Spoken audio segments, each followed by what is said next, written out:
La plus grande tristesse dans la vie d'Evelyne Delia fut la perte de son mari, Philippe Maraninchi, en 2017, combinée à une lutte silencieuse contre le cancer du sein en 2012. Philippe, qu'elle a épousé en 1966, avait été son compagnon pendant plus de 5 décennies, un soutien solide dans sa vie personnelle et professionnelle. Cette perte a laissé un vide incompressible dans le cœur d'Evelyne. Elle a un jour confié dans une rare interview à Télé 7 jours que lorsque Philippe est décédé d'un accident vasculaire cérébral, elle avait eu l'impression qu'une partie de son âme avait disparu. Il y avait des nuits, de retour dans son appartement parisien, où elle s'asseyait seule, regardant leurs souvenirs, comme leurs alliances ou leurs photos de vacances dans le sud de la France, et laissant ses larmes couler en silence. Cette douleur est devenue encore plus profonde lorsqu'elle a dû continuer à travailler, debout devant la caméra avec son sourire familier, même si son cœur était brisé. Une bataille contre le cancer du sein en 2012 a été un autre défi qui a bouleversé la vie d'Evelyne. Dans une annonce officielle de TF1, elle a révélé qu'elle avait subi une intervention chirurgicale et qu'elle avait besoin d'un congé pour récupérer. Bien qu'elle n'ait pas donné de détails, elle a confirmé plus tard sur RTL qu'il s'agissait d'un cancer du sein, une maladie qu'elle a affrontée avec courage, mais non moins de douleur. Les mois de traitement, durant lesquels elle a dû rester temporairement loin des écrans, lui ont donné l'impression d'avoir perdu une partie de son identité. Elle a dit un jour qu'il y avait des moments où, allongée sur son lit d'hôpital, elle se demandait si elle aurait un jour la chance de retrouver le public, l'œuvre à laquelle elle avait consacré toute sa vie. La peur de la mort et le sentiment d'impuissance face à la maladie sont des cicatrices mentales qu'elle porte, même si elle essaie toujours de les cacher derrière une apparence forte. De plus, la pression de la célébrité et l'attente d'être toujours parfaite font également partie de la tristesse d'Evelyne.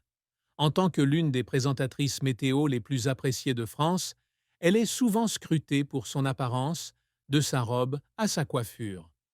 Après son retour à l'écran en 2012, les rumeurs selon lesquelles elle portait une perruque en raison de la chimiothérapie l'ont profondément blessée.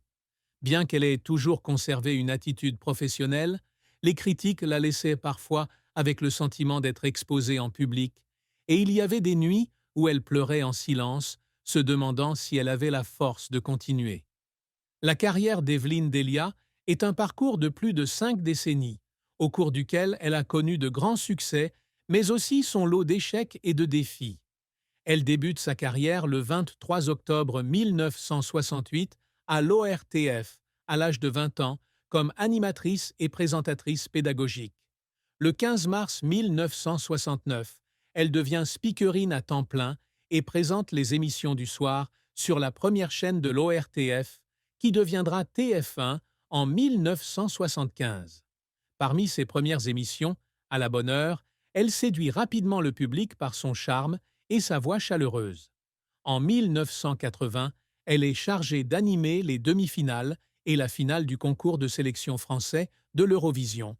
Et en avril de la même année, elle représente la France à l'Eurovision à La Haye, aux Pays-Bas, en présentant le groupe Profil avec la chanson Hey, hey, Monsieur Dame. Son grand succès survient en 1991, lorsqu'Evelyne postule pour devenir présentatrice météo de TF1 suite au départ de Michel Cardoz. Après avoir été sélectionnée, elle est formée par Alain Gillot-Pétré en août 1991 et commence officiellement à présenter le bulletin météo à partir du 30 août de la même année. Avec son style professionnel, sa voix claire et son sourire amical, elle est rapidement devenue un visage familier pour les Français, apparaissant après les bulletins d'information de 13 heures et de 20 heures. En 2000, elle s'est sentie épuisée et a dû s'asseoir seule dans la salle de maquillage, laissant couler des larmes en silence à cause de la pression de devoir toujours être parfaite devant la caméra. De plus, Evelyne a également été confrontée à des préjugés agistes dans le milieu de la télévision. À 77 ans, elle continue de travailler, mais on lui demande souvent si elle doit prendre sa retraite. Ces questions, bien que non malveillantes, lui donnaient parfois le sentiment d'être sous-estimée, comme si son âge pouvait éclipser son talent et son dévouement. Mais Evelyn ne s'est jamais laissée arrêter par cela.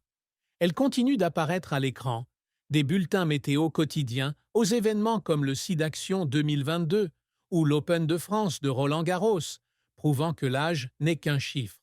Ces moments de larmes ne sont pas seulement dus à l'échec, mais aussi aux efforts constants qu'elle fait pour maintenir sa position dans une industrie en constante évolution. Une triste fin dans la vie d'Evelyn fut le décès de son mari Philippe Maraninchi en 2017. Après plus de 50 ans de mariage, depuis qu'elle avait 18 ans et s'était mariée en 1966, Philippe était devenu une partie inséparable de sa vie. C'est un homme d'affaires prospère, mais plus que cela, c'est lui qui la soutient toujours, la soutenant dans ses premiers jours d'entrée dans le monde difficile de la télévision.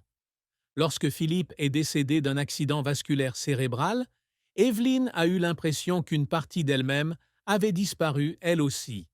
Elle a dit un jour que dans les jours qui ont suivi les funérailles, elle se réveillait souvent au milieu de la nuit, à la recherche de sa chaleur familière à ses côtés, pour finalement se rendre compte qu'il n'était plus là.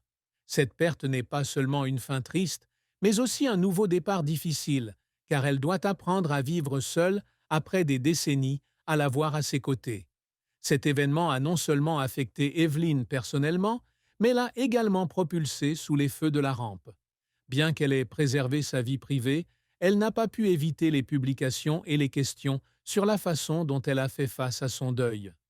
Lors d'une apparition aux funérailles de sa collègue Catherine Laborde, le 6 février 2025, Evelyn n'a pu cacher son émotion en évoquant la perte d'une amie proche.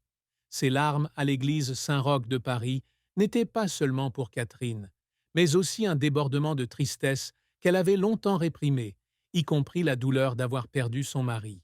Cette fin triste, bien que déchirante, l'a aidée à réaliser que la vie, bien que courte et fragile, mérite toujours d'être chérie et continuée.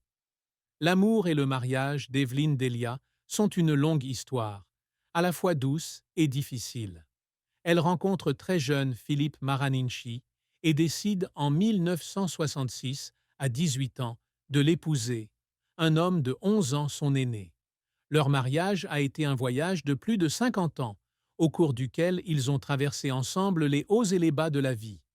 Philippe, avec son attitude calme et intelligente, a toujours soutenu Evelyn dans sa carrière, depuis ses débuts de jeune présentatrice à la télévision jusqu'à son ascension pour devenir une icône de la télévision française.